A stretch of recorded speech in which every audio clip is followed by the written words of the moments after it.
Hi, this is Dennis with Second Chance Tackle. We're back at that time of the week where we preview some of the reels that I will be working on and give you a little bit of a look into what arrives in my shop on a regular basis, and reels that typically come in for service or repair. And we'll not only take a look at these reels, but we'll take a look at the ones that may become candidates for videos. I generally try to video most of the stuff that I don't have videos on, and well, if I have one, I'll try and point you, but if you see one in here that you would like, just leave a note in the comment section. I will try to answer those for you, and if I can and do have the time to do the service on them, I certainly will try and add that to my library if we don't have one. We're going to start by taking a look at some reels that Tom has sent in. Tom has sent me several Mitchell reels, and these two look like they're candidates for a really tough time. I don't know what's causing this spool to cant like that. I can believe I know what it is. It's in all likelihood a bent axle shaft. But look how high it rides on this side and how recessed it is on this side. And surprisingly, it goes up and down. But my guess is that right at the tip here, I don't know if I can even get this off, right at the tip here, probably broken, because one, you can see the line guide gathers weird, but take a look at that, almost a 1/4 inch exposed there to flat here. That's obviously something that shouldn't be. The reel is a Mitchell 300. I believe this looks like the 300A, but I'm not seeing the A on the case. And this one was made in Taiwan. Yeah, okay, so this is when they transferred the Taiwanese one.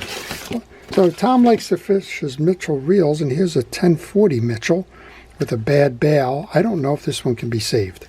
He's asking me to do something with it, and unless the spring here is just misset, I'm not sure what you can do, because you can't find parts for these.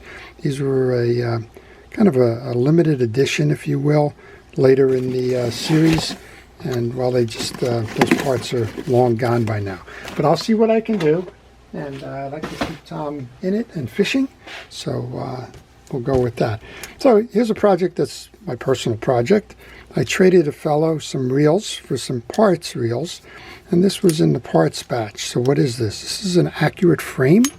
It's Accurate makes some really nice fishing reels. This is an Accurate frame for a 4.0 Penn Senator. Well, I happen to have a 4.0 Penn Senator, and my goal here will be to switch over the gearing into this plate.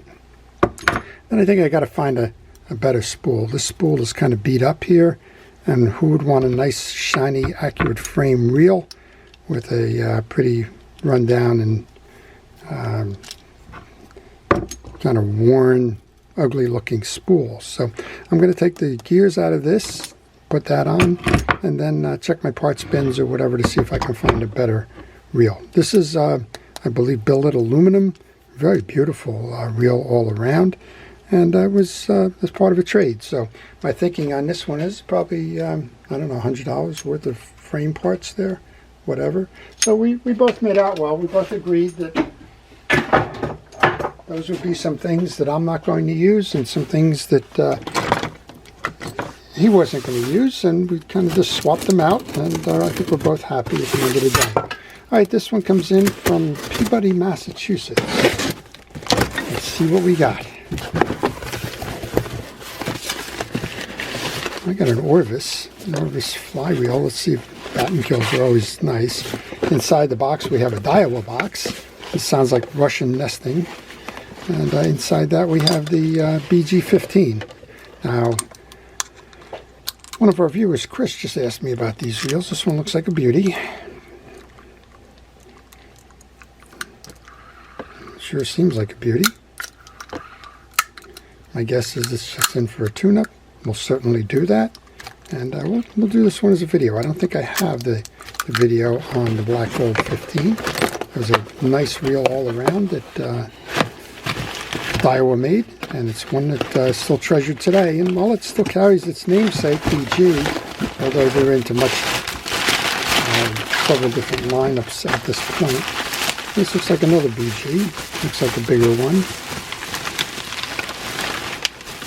So you can always tell the age of the reel. If it has a rosewood handle on it, it's probably before the 1990s when the rosewood was no longer permitted as a for use as an endangered specimen in the rainforests. But this one again looks just as nice as the other one.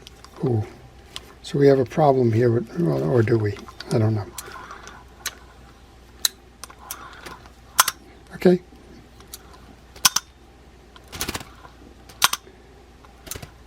Just checking to see if it always comes back to that same spot. This may be that SC where it, no, the SC was on the 60, so it's kind of odd that, well, for the most part. At any rate, we'll get underneath all of that, see why it isn't stopping in some of the other spots. But so they did make an SC as a single stop bail casting mechanism, but I believe that was only on the BG60s. And as many of you know, I do service fishing reels for a fellow at a flea market, and that fellow dropped off a box of reels for me the other day, said that he's been accumulating them. Folks will come up to him on his tables. They'll ask him if he's interested in purchasing some reels, and most of the time he will. Sometimes he gets good deals on them, and then he sends them over to me to make sure that they're working. If not, if I can tune them up and make sure that they're ready for resale. Because he likes his reputation in the market, he likes to make sure that everybody gets a fair deal on the reels, and he also likes to make sure that the reels are working so that they don't come back to him, tell him that you sold him a piece of junk, if you will. Well, let's take a look at some of the ones that he sent there. So this is a Shakespeare Tiger. Oh, this one's a little tough. So Tiger and Alphas and that are kind of the same. This one's got a really hard to turn. Well, at least the bail works. This is kind of indications of the quality. We've got rusted screws in the case, rusted screw on the bail wire itself. Bail wire is bent because you shouldn't have a gap here. It should all be even. So I think we'll get that running again, but it's going to take a moment or two to see what we can do there. We've got a Cardinal 953. These are classics. That seems to be working okay. We have the override. A little noisy, but they're always kind of noisy like that. We have a second Cardinal 753.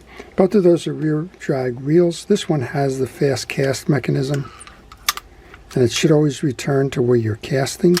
And then instead of lifting the bail like you would on the other one, you're going to snap that back as you're casting, much like you would a push button on a closed face reel. Other than that, that one seems good. This is a nice little reel. This is the Shimano Custom X. It's got a fighting drag, but it looks like the fighting drag tag has broken off the lever. It's all right. You just use it as a straight up fishing reel. Pond reel. It's a small sized reel.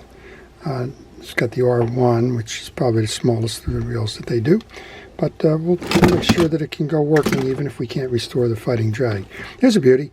This is a Mitchell 402, and I think he told me this one doesn't have an anti-reverse. Well, now it does. Okay. Make a liar out of him. All right. All right, well, I'll get that one cleaned up and back to him. Here's another beauty. This is a Daiwa A series. The A series stood for Apollo. This is the 4000 RL. This should be a noisemaker. It is, but that tells you that the anti-reverse is working. This doesn't have a bail trip that's internal. It's always going to smack this little side part of the case here. That could use a little bit of work. And it looks like we got another Daiwa here. This is the Daiwa GS3. Oh, this one runs nice and smooth. So he looks to maximize the value on his reel, so he doesn't mind having me service them for him. And, you know, if he can get a couple of dollars more because it's serviced and kind of keeps him in the right place, well, that all works for all of us. This one's squeaky. You hear the handle squeaking. It's obvious this one hasn't been serviced in a while. Short of that, it should be good to go. And he told me this one's frozen. This is a Shakespeare 1702. Got a model code of DJ on it. I think DJ. D is 1972. 1972 on a Shakespeare. It even has the original filled with the best Shakespeare line. Yeah, it's stuck very hard. So it's not unusual for these to get what I call grease choked, particularly if they're sitting around for a while. And this one's very much like the Wonder Reel that Shakespeare made. And I'll tune that one up as well. Well, it looks like an interesting set of reels that I have, including a personal project there on that accurate frame transfer. Still going to have to find a spool on it, but I can do a lot while I'm waiting for that. And I can get to the customer's needs as well. I look forward to doing those. If you see one of those that I don't plan to do as a video, please let me know, and I'll try to fit that one into my filming schedule. And if you enjoy these types of videos, I want to encourage you to subscribe to the channel. And if you do subscribe, please use that notification button. Finally, I'd like to take a moment to thank our first responders, our police, fire, safety, and rescue, all of the folks that are involved in day-to-day in keeping us out of harm's way. I want to thank you, the viewer, for making this channel possible, for watching, for commenting, for contributing, and for keeping me honest when I make a mistake. Y'all let me know that. This is Dennis with Second Chance Tackle, wishing everybody a great day.